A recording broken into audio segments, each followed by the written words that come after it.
ये खबर केआर मंगलम यूनिवर्सिटी द्वारा प्रस्तुत की गई है।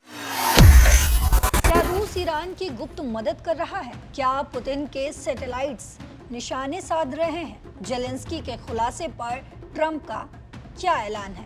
इन तीनों सवालों के जवाब डिकोड करेंगे। नमस्कार, आप देख रहे दैनिक जागरण। मैं हूं आपके साथ पल्लवी सिंह।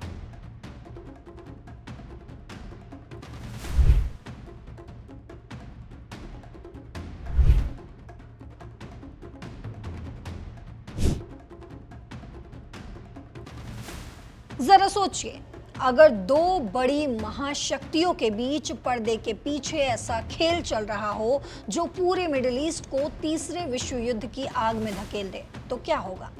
इस वक्त दुनिया के सबसे संवेदनशील मोड़ से एक बहुत बड़ी खबर सामने आई है।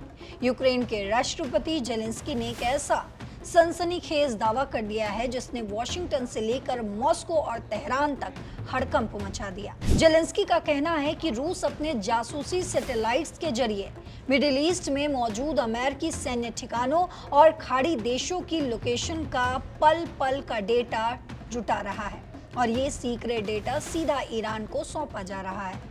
अब सवाल उठता है कि जब ये खबर अमेरिका के राष्ट्रपति डोनाल्ड ट्रंप तक पहुंची तो उनका क्या रिएक्शन था? एयरफोर्स वन विमान में सवार पत्रकारों ने जब ट्रंप से पूछा कि क्या पुतिन ईरान की मदद कर रहे हैं, तो ट्रंप ने जो जवाब दिया उसने अंतर्राष्ट्रीय कूटनीति में खलबली मचा दी है। ट्रंप ने कहा, मैं इस बारे में सीधे पुतिन से पूछूंगा और सच का पता लगाऊंगा।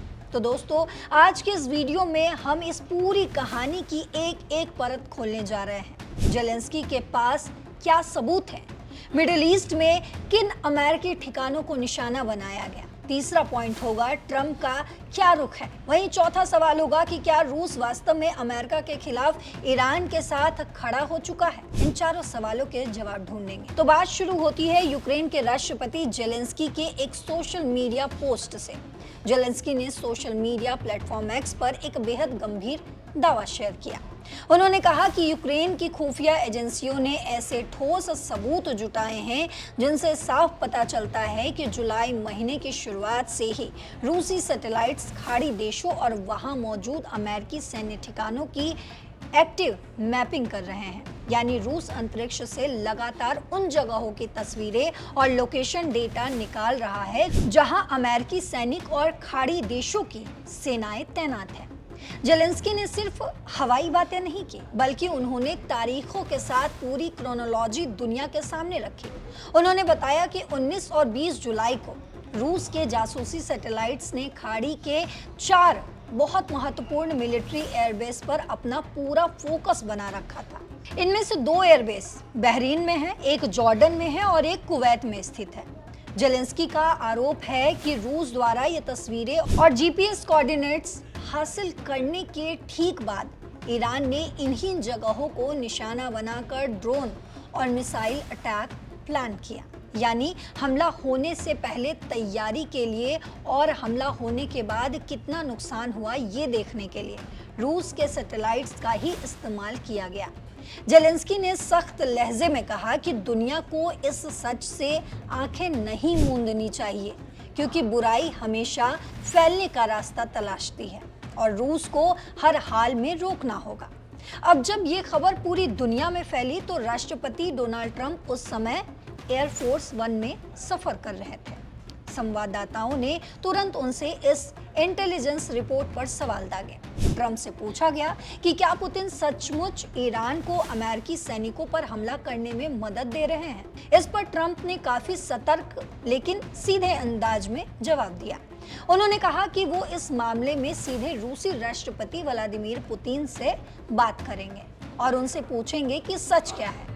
हालांकि ट्रंप ने इसके साथ ही ये भी दावा किया कि अगर रूस ऐसी कोई मदद कर भी रहा है तो उससे अमेरिकी ऑपरेशंस पर कोई बड़ा फर्क नहीं पड़ा है, क्योंकि अमेरिका ने ईरान के सैन्य बुनियादी ढांचे को काफी हद तक तबाह कर दिया है।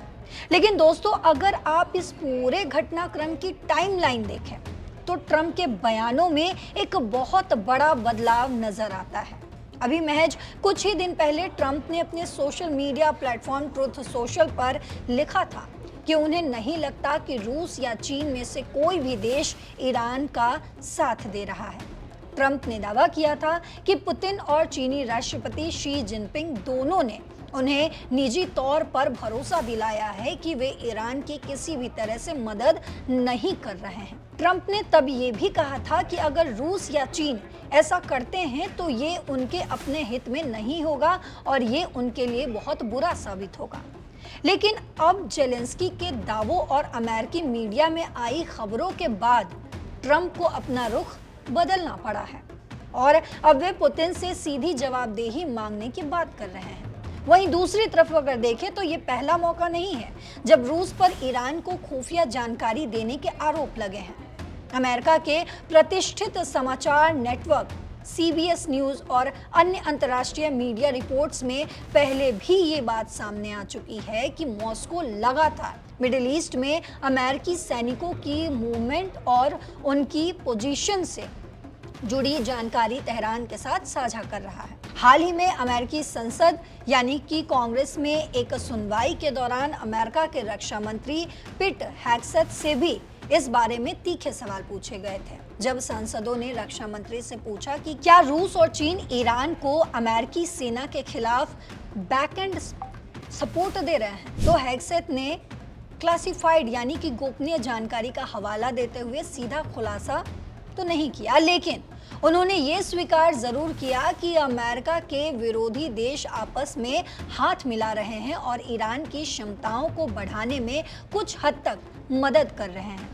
इस बीच मिडिल ईस्ट में चल रही इस जंग की कीमत अमेरिकी सैनिकों को अपने खून से चुकानी पड़ रही है। आधिकारिक आंकड़ों के मुताबिक बता दूं कि जब से ईरान और अमेरिका के बीच ये नया संघर्ष शुरू हुआ है तब से लेकर अब तक कम से कम 18 अमेरिकी सैनिक अपनी जान गंवा चुके हैं, जबकि 624 से ज्यादा सैनिक गंभीर रूप से घायल हुए हैं। हाल ही में जॉर्डन के मुवफ्फक सल्ती एयरबेस पर हुए एक भीषण ईरानी हमले में 3 अमेरिकी सैनिक मारे गए थे, जबकि इराक में एक ईरानी ड्रोन को नष्ट करने के दौरान एक और सैनिक की मौत हो गई थी। इन लगातार हो रहे हमलों के पीछे अगर रूस के सैटेलाइट्स का हाथ है तो ये अमेरिका के लिए बेहद चिंताजनक स्थिति है। लेकिन इस पूरे तनाव के बीच एक और दिलचस्प मोड़ आया है।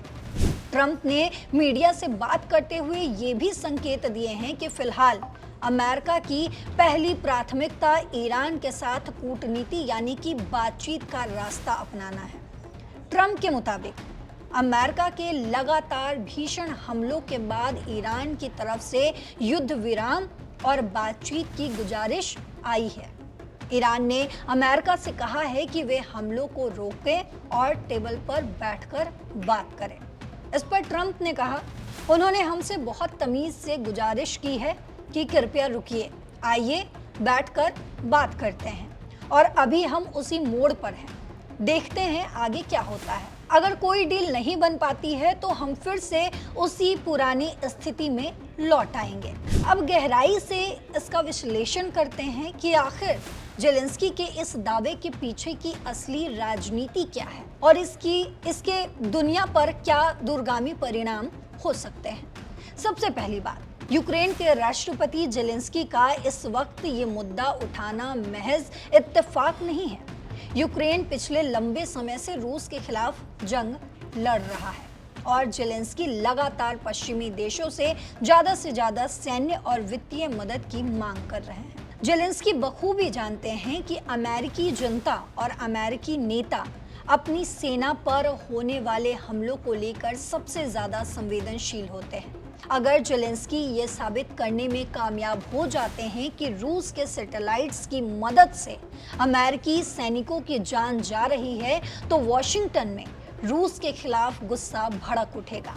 इससे अमेरिकी कांग्रेस में रूस पर नए और कड़े प्रतिबंध लगाने का दबाव बनेगा, जिसका सीधा फायदा यूक्रेन को अपनी जंग में मिलेगा। वहीं दूसरी बात, रूस और ईरान के बीच बढ़ता रक्षा सहयोग अब कोई ढकी छिपी बात नहीं रही है। जब से यूक्रेन युद्ध शुरू हुआ है, ईरान ने रूस को हजारों सुसाइड ड्रोन यानी कि शाहेद ड्रोन और मिसाइल तकनीक सप्लाई की है, जिनका इस्तेमाल रूस ने यूक्रेन के बुनियादी ढांचे को तबाह करने में किया।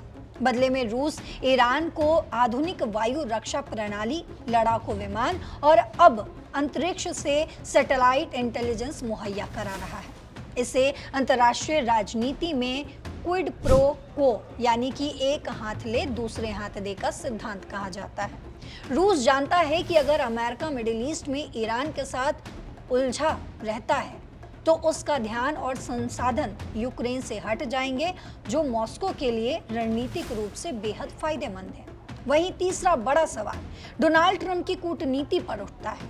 ट्रंप हमेशा ये दावा करते आए हैं कि वे दुनिया के बड़े बड़े नेताओं के साथ निजी संबंधों के जरिए बड़े युद्ध रोक सकते हैं। वे पुतिन के साथ अपने अच्छे रिश्तों का जिक्र बार बार करते हैं, लेकिन अगर पुतिन सचमुच ट्रंप को अंधेरे में रखकर ईरान को अमेरिकी ठिकानों पर हमले की जानकारी दे रहे हैं तो ये ट्रंप के अमेरिका फर्स्ट के वादे पर बहुत बड़ा झटका होगा। अमेरिका के भीतर ट्रंप के विरोधी अब उनके सवाल पूछ रहे हैं कि क्या वे पुतिन पर जरूरत से ज्यादा भरोसा कर रहे हैं। अब देखना ये होगा कि जब डोनाल्ड ट्रंप और व्लादिमीर पुतिन के बीच इस मुद्दे पर सीधी बात होती है तो मॉस्को का क्या जवाब आता है।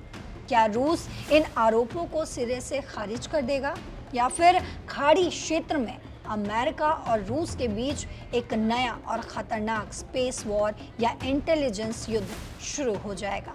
तो दोस्तों, ये थी रूस, अमेरिका, ईरान और यूक्रेन के बीच चल रहे इस नए अंतर्राष्ट्रीय ड्रामे की पूरी इनसाइड स्टोरी।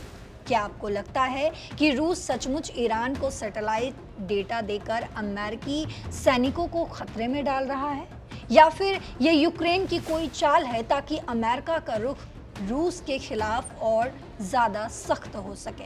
इस पूरे मुद्दे पर आपकी जो भी राय हो कमेंट बॉक्स में ज़रूर लिखते जाइएगा। साथ ही देश और दुनिया की तमाम खबरों के लिए जुड़े रहिए दैनिक जागरण के साथ। नमस्कार।